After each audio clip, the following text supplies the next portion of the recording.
Hi, I'm Preeti. Welcome to my channel Inspiration Always. I've brought a very interesting topic for you today, and that's very important because it affects all the areas of our life, and that is compassionate listening.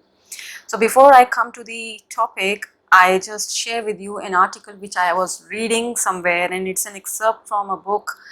It says Viktor Frankl, one of the great psychiatrists of the 20th century, survived the death camps of Nazi Germany. His little book, Man's Search for Meaning, is one of those life-changing books that everyone should read.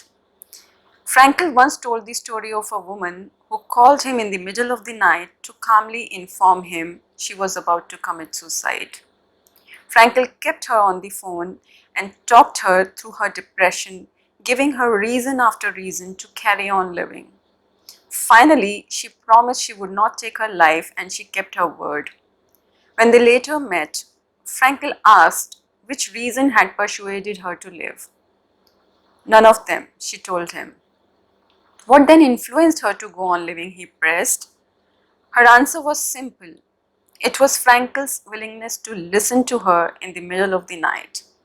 A world in which there was someone ready to listen to another's pain seemed to her a world in which it was worthwhile to live. Often, it's not the brilliant argument that makes the difference. Sometimes, the small act of listening is the greatest gift we can give. This too shall pass. Meanwhile, let's just listen. Let's hear the cry and reach out to the one in need. Let's ensure we make the difference. So, this is very true, and most often, many of the people, I would say almost all of the people, they listen to others intentionally or unintentionally with themselves in their mind. Like the center of conversation is their own psychological need, their own, you can say, physical need, emotional need. So that is the center of their conversation basically. They're not listening to others to understand them. They are listening to others to express themselves. They are not listening to others to comfort them. So that's the real problem. And the misconception is that others need our advice. And this is the misconception that compels us to make this critical mistake of giving other people the advice which is not asked for. Like they want us to listen to them, give them a patient hearing rather than giving solutions to them. So usually what happens is we jump to the conclusion in the middle of the conversation and we feel that we have understood it all and we have got the true picture and complete picture about what he is going to tell us, and then we start giving the solutions. So we listen to reply, we don't listen to understand, we listen to reply.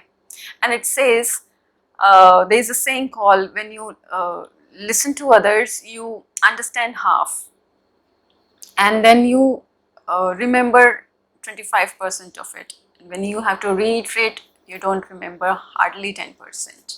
So that's why that problem is there everywhere in all of the relationships, be it social, professional, business relationships or personal relationships. So is compassionate listening a skill or it's an art? See, basically compassionate listening is a skill. You can learn it, you can acquire it. It's just like any other skill, like we learn driving, we learn scuba diving, we learn paragliding, we learn so many things in our lives. In fact, we learn to use these apps on our mobile phone. We learn to play games on our mobile phones. We learn to operate smart TV. We learn so many things on routine basis. We learn how to work on computer. We keep on learning daily new skills in our lives. So compassionate listening also can be learned, and it is to be practiced basically. But before we come to practicing compassionate listening, we must understand what is the basic essential requirement or what are the prerequisites of compassionate listening. So for compassionate listening, first most important thing is open-mindedness. You have to be very open. You have to look at things from a broader perspective. Usually what happens is we look at a situation from our own perspective or world's perspective. So somebody, when he's sharing something with us or somebody is telling his story to us, then what happens is we listen to him from our own perspective or the world perspective. What we need to do is we have to understand from the other person's perspective. So open-mindedness is very important. So there should be curiosity to learn. You would learn many new things if you listen properly. The second thing is attention. That attention is very much important. Attention is not just with your physical presence or with your ears or your eyes. Attention is basically where your mind, heart, body and soul completely attentive. So you listen with your heart, mind, body and soul. You don't listen with your ears and eyes. So usually happen, somebody is telling something to me and I am preoccupied with my own thoughts. Something is going on in my mind. I am thinking about my own action plans for future. I'm thinking about the projects, or I'm thinking about the challenges I'm facing currently. I'm thinking something or the other in my own mind, and I'm not 100% or fully attentive to the other person. So in that case, what happens is, of course, the other person would get this feeling of that we didn't understand him well. So that plays a very important role, because the, I can say, very common cause of human suffering today is not the illnesses, infectious diseases, no. The human suffering today is the perceived lack of understanding, the perceived lack of empathy. So this is very much required nowadays, that we need to empathize with us. Third point is empathy. So empathy is what, when you put yourself into the other person's shoes, what happens is, maybe when I was into situation, maybe that problem didn't seem big for me, maybe it's big for the other person, or maybe I would have handled it differently, or I would not have thought about it much. So sometimes we feel, oh, that's not a problem, or sometimes we feel this problem is should be resolved in this way. So we give the solution from the point of view, how would I manage the situation had I been into this situation. So putting yourself into the other person's shoes means to feel what the other person is going through, to feel that pain, to feel that emotion he's going through, not to you can say start thinking of putting yourself into that shoes and then think of, oh, I would not have done like that had I been into his position, or had I been into this situation, I would not have reacted like that. So this is not required. What is required is you have to understand the other person's perspective, you have to understand what he's going through, you have to understand that feeling. Basically that feeling is required, and there is one step ahead of empathy, that is compassion, where you give the comfort, the soothing feeling, where you relieve the other person of his pain. So that is required. Then you require generosity, kindness. So this is more required.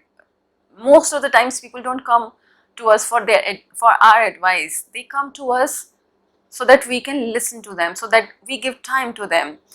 They just want a listening ear. They are not coming for solutions. Most of the times they have their solutions with them. Most of the times they know, and sometimes you must have experienced it yourself, that you shared some solution with the other person and the other person says, I know that. So maximum times it's like the other person knows the solution, but it's just that he's not able to implement that, or he's not able to practice that, and what he needs is his heavy heart should be lightened. That's what he's looking for. That is the main purpose of compassionate listening. So this is, I would say, the fourth requisite of compassionate listening. Then the fifth one is non-judgmental. You don't have to make any judgments. You don't have to make any opinion about the other person. Sometimes we form an opinion like, oh, he's too immature, or he's so stupid, or he's childlike, or how foolish. So this is like we make opinion of the other person who's into that situation, who's sharing his problem with us. So, oh, he's too sensitive, he's too vulnerable, or probably he's not coming from a good family background, probably his education level is not that, or probably we always keep forming opinion about the other person who's sharing his story with us. Then we also form opinion about the person whom he's talking about. Probably he's talking about, suppose if there's a lady, she's talking about her husband, we form an opinion about her husband. If there is a child who's talking about her parents, then we would form opinion about his or her parents. So this is like, we always form opinions, but we can listen without forming an opinion. We are there to listen. First of all, our intent must be very clear. We have to set our intention, and that intention has to be very clear. That intention has to be that I have to listen to this person so that I can help him go through this pain. And sixth, I would say that acknowledge the other person's feeling. Even if you don't feel it justified, even if you don't feel it rational, it doesn't mean that you agree with it or you support it. It's just that you are acknowledging that feeling. It's okay to feel angry, it's okay to feel revengeful, it's okay. I can understand that in this situation you felt very hurt, in this situation you felt very annoyed. So you acknowledge that feeling. Okay, I understand and I can feel what you are going through. So that is the thing which is required. So we have to acknowledge his feelings. We don't have to, or you should not be angry, or you should not react like that, or we should not say, or that's not the thing where you should get hurt, or that's you, probably you are sensitive, because that's not a statement which can hurt anyone. That's not required. That is just denying the other person's feeling. That is just like, he would go back into his own shell. He would have this kind of feeling. He would perceive it as if you are not understanding the other person, and there would be a discord. He would not feel connected to you, he would not feel comfortable with you.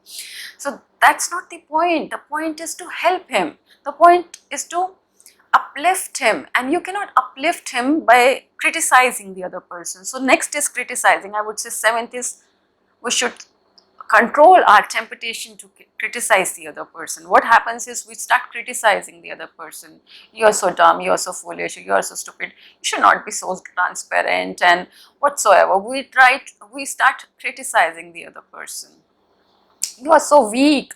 No, we should not be giving such statements to the other person. That time, that person requires our support, and we have to give him the support. So we have to understand this thing, that criticism would never ever help anyone. We feel that we would motivate him or her, and we would motivate and we would challenge him so that he comes out of it. It would never work. In fact, it would, you can say, bring down his self-esteem. He would experience more low self-esteem, I would say. So we have to uplift his self-esteem by saying, oh, he's good, he's better, he's fine. So we have to use encouraging words rather than criticism. Then eighth point is that you are empathizing, but you are at the same time detached from the situation. You don't have to get directly involved into the situation. You can't fix anyone's problem. You cannot fix anyone's situation. You cannot control their circumstances. You cannot change their circumstances. You cannot do anything. You just can do is help him to manage his emotions. So we have to help that person in the way that he is able to manage his emotions well. So just deal with the situation, and he feels capable of dealing with the situation, and he feels strong enough, and he gets that strength from the feeling that there is somebody to support him. So that is the basic idea of listening to the other people. And then I would say the most important point, you would be able to do all these things only when you are yourself coming from a point of stillness. If you have too many thoughts in your mind, if your mind is like a chatterbox, everybody's mind is like a chatterbox, all the time something or the other keeps chatting, and there's always a noise inside our head. So we have to basically place ourselves in the point of stillness. We have to experience that stillness within. We have to calm down our own mind. We have to quiet our own mind. What happens is when we listen to the other person, we get involved into the situation and we experience the same emotions. We also get angry, we also get negative. That should not be the thing which we should be doing. We have to manage our own emotions also. So we should listen to others from the point of stillness, from where we can help the other person. If you get angry, both would get heated up, both would get negative. Who would rescue the other person? We are basically performing the function of rescuing the other person from his negative emotion, but we also get indulged in those negative emotions, and that would deplete our own energy as well. So we have to experience our own stillness inside. We have to quiet our mind, we have to calm down our mind, and then most of the times the solution is not basically solicited. They don't ask for our own advice, and if it is asked, it should be given in the form of a suggestion. It should not be imposed on the other person, and it should not be like this is a fact, or this is like it should not be from a you can say the dichotomy, or you can say the polarized thinking, good and bad, right and wrong.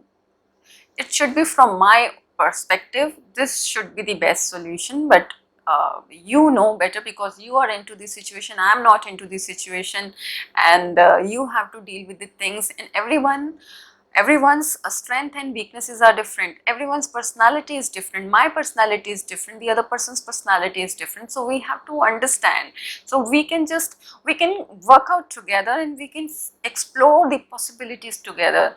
So rather than giving the solution to the other person, you can just help him, and you both can explore the things, and you can both work out different possibilities in that situation, and then let him come to the solution, because then he would own it. You know, when the solution is given from outside, there would be thousands of excuses, or this is not realistic, or this is not practical, or in my situation it would not fit, or it's not suitable for me because I've already tried it. There would be thousands of excuses. So when you work together, then it would be like a cooperative work, it would be like a conjoined work, and then he would feel that, and he would own that solution, and then he would be better motivated to implement that solution to resolve his problem. So in that case, you would be able to help him better. The 10th, I would say, is basically what happens is when the other person is sharing something with us, we often become defensive if it is concerning us. If it is related to me, then I would get defensive, or my ego would be hurt, or I would go into explanation and justification. Suppose if your family member says that he is contributing a lot of things to the home, or he is doing major part of the work, and you means me in this situation, that you are not contributing that much, and he is just releasing his own frustration. What happens is we usually get into giving the explanations, and then we start doing scoring. It's not about winning the argument, so we don't have to win any argument here. We are here to soothe the other person, comfort the other person, help the other person to calm down. So at that time, if we do compassionate listening, then after calming down, we can together bring up different solutions, and we can work out things together, and then we can make him understand. Sometimes it may happen he may have perceived differently, or he may have interpreted differently, inferred differently, and he is looking from his own angle. And once he's calmed down, once he's soothed, when we acknowledge that we understand his pain and what we understand his agony, then when he's calmed down, at that point we can make things clear to him, and we can work on solutions better. So in this way, we can improve our business relationships, we can improve our personal relationships, our social relationships. And I would say, don't be quick to give remarks, don't be quick to react, don't be quick to just impulsively just react. So patience is lot much required here. So I would say the 10th 11th, I don't remember, you keep writing down how many points I have shared with you, but this is the next prerequisite. I would say patience. Patience is very much required, and that would come from mindfulness, that would come from meditation. If you practice mindfulness for 15 minutes daily, then you would be able to practice compassionate listening also. And basically in compassionate listening, what you are doing is you are playing the role of a, you can say, the hose pipe. What does hose pipe do? Hose pipe is from the end of the source. It's working like a channel. The water from the source is flowing through that hose pipe and going to the end point where it is required, be it a plant, be it a tree or something, wherever it is required. So hose pipe is just the channel through which the water is flowing. So I am also the channel, I am also the medium through which positive energy will flow.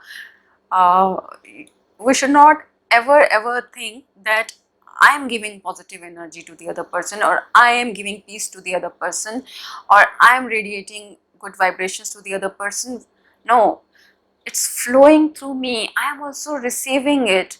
So it should be in the form of that I am connected to a higher source, I am connecting to Almighty, I am connected to God, universe, or you can say supreme power, supreme being, whatever, higher consciousness, whatever name you say it, we call it God. So you are connected to that source of energy, you are connected to that source of positivity, and you are drawing that positivity through him. You're receiving the positivity, you're receiving that energy of calmness, peacefulness, and that peacefulness is flowing through you to the other person and giving the comfort and warmth to the other person. So this is what is compassionate listening.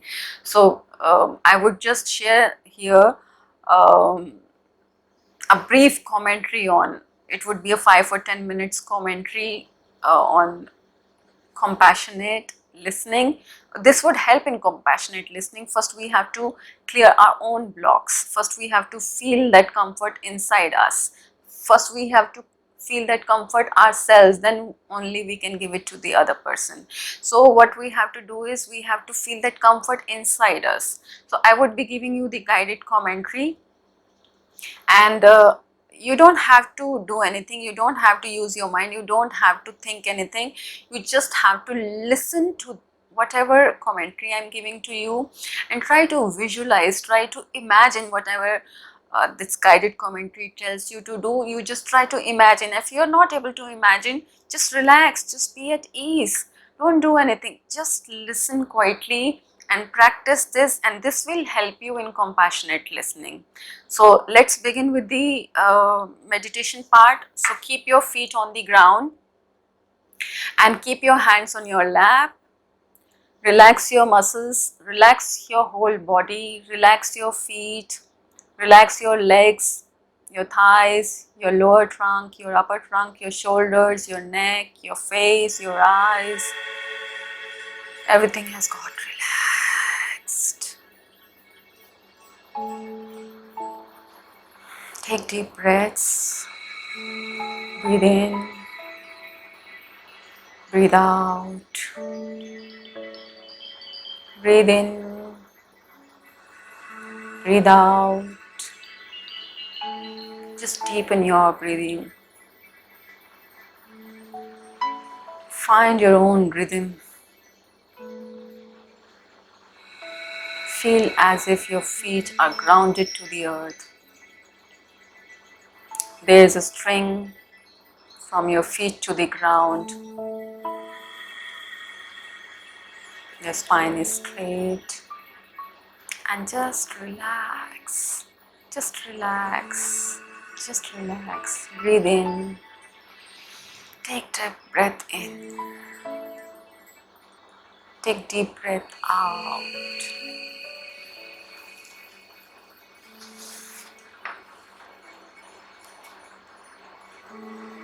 Relax. Breathe in. Breathe out. Breathe in peace. And breathe out any negative feeling. Gently breathe in comfort, calmness, solace, ease, peacefulness. Allow your mind to slow down. Observe your thoughts. Do not label them as good or bad. They are just thoughts. Acknowledge them and let them go. Just like passes by. Watch your thoughts like some scene passing by. They are like clouds in the sky that you can watch drifting past. Beyond the clouds is the deep blueness of the sky. Feel that deep calm of the blue sky. Get absorbed into that calmness. Get absorbed into that feeling of peacefulness. Relax. Easy. Comfort. I'm just breathing in ease. I'm just floating in peace. Just float in that peace. Now focus on your own inner calm. That place that is deep within yourself. That is peaceful. This is the place where your own inner compassion lies. In this place, you're tolerant, you're understanding, you're kind, you're gentle, you're patient. All these qualities are here. The care, the love, generosity, warmth, empathy, all qualities are here inside you which make up your own inner compassion. Experience the feeling of compassion. Feel it within you and see it focused as a point of light. Now, raise your awareness beyond yourself to a place of infinite peace. See it first as a small point of light. As you move towards it, it becomes brighter. It's like an ocean of peace, ocean of love,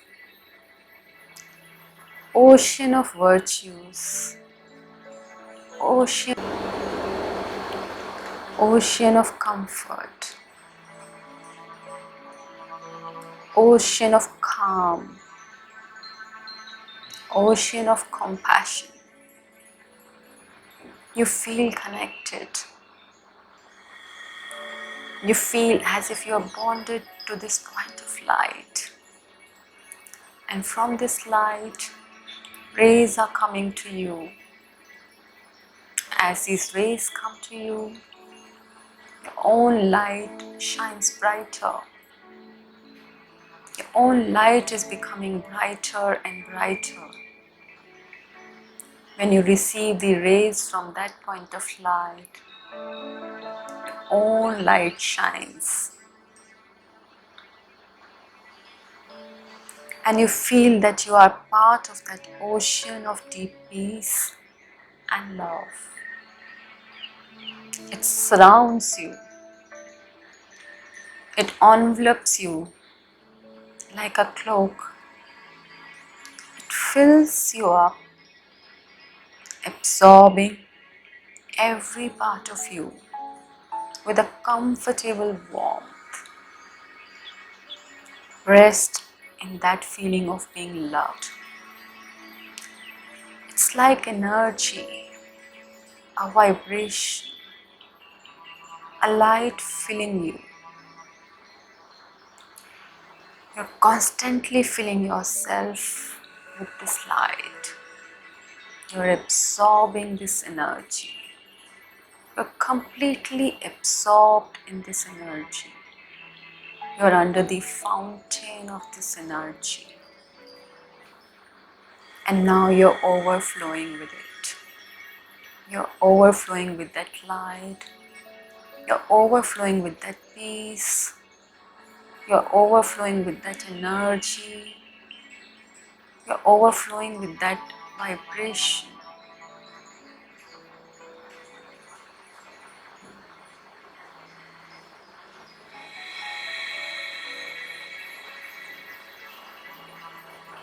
Now, slowly you move away from that ocean as a point of light. You still have that memory of being loved, and you can always reconnect at any time, whenever you want to.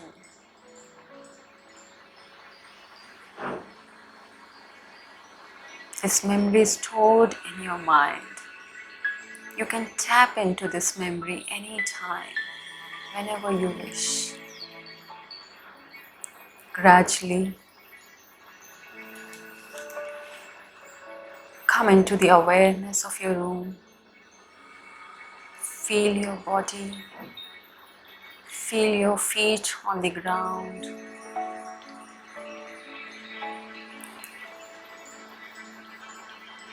Deepen your breathing. Breathe in, breathe out. Feel the comfort.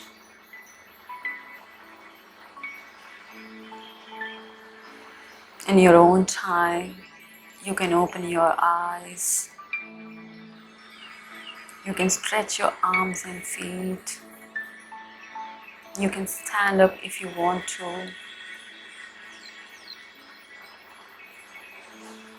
Thank you.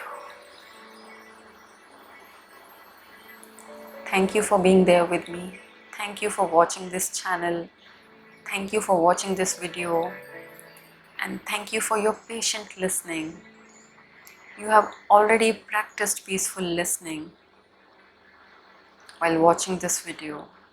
So now you know that you can practice in your daily life anytime. You have to just keep practicing it. You can replay this meditation commentary whenever you want to, or whatever suits you. You can listen to that music and just go to that memory again and find that place of comfort within you. It will help you. Thank you for being there once again. Thank you.